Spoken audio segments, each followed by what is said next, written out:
Fid-diskussjoni dwar l-istimi finanzjarji tal-Ministeru għall-Politika Soċjali u Drittijiet tat-Tfal, il-Ministru Michael Falzon qal li l-investiment soċjali ta' aktar minn 2,000 miljun euro ser imur direttament lejn is-sosten tan-nies u l-ħolqien ta' kwalità ta' ħajja aħjar.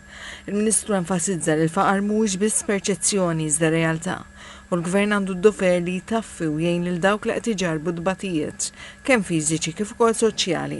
Dr. Falzon spjega li l-Fondazzjoni għas-Servizzi ta' Ħarsien Soċjali ġiet allokata 5 miljun euro aktar biex tkompli tinvesti u toffri aktar servizzi ta' kwalità li jilħqu lil dawk fil-bżonn. Żied jgħid li l-Gvern naqqas drastikament in-numru ta' persuni f'riskju ta' faqar u faqar sever speċjalment fost il-pensjonanti u dawk vulnerabbli li qalu ma fil-qalba tal-politika soċjali tal-Gvern. Minn 18,827 persuna dipendenti fuq għajnuniet fl-2013, għalli dan il-numru naqas bi kważi 6,000.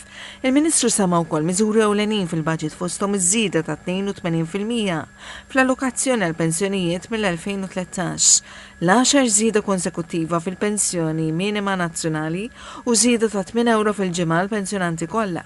Fost il-miżuri oħra wasama l-in-work benefit, il-child care minn ħlas, iż-żieda ta' 250 euro għat-tielet sena konsekuttiva fiċ-Children's Allowance għal kull wilt, lotja ta' 10,000 euro għall-adozzjoni, bonus għat-twelid u allowances ta' 500 euro għall-familji bit-tfal li jkomplu jistudjaw. Ix-Shadow Minister Politika Soċjali u Drittijiet tat-Tfal Stephen Spiteri laqa ċerti miżuri iżda qal li mhumiex biżżejjed li l-Gvern jonfoq biss biex isolvi problemi immedjati.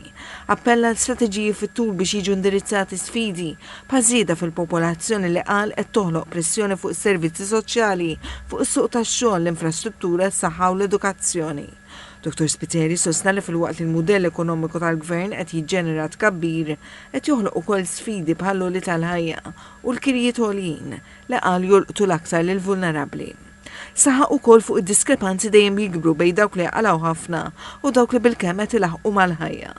Dr. Spiteri enfasizza li fil-waqt li s-sussidju l-benefiċċju huma meħtieġa dawn mhumiex biżżejjed biex jindirizzaw l-ispejjeż marbuta mal-għoli tal-kirjiet, il-mediċini u trobbija tat-tfal.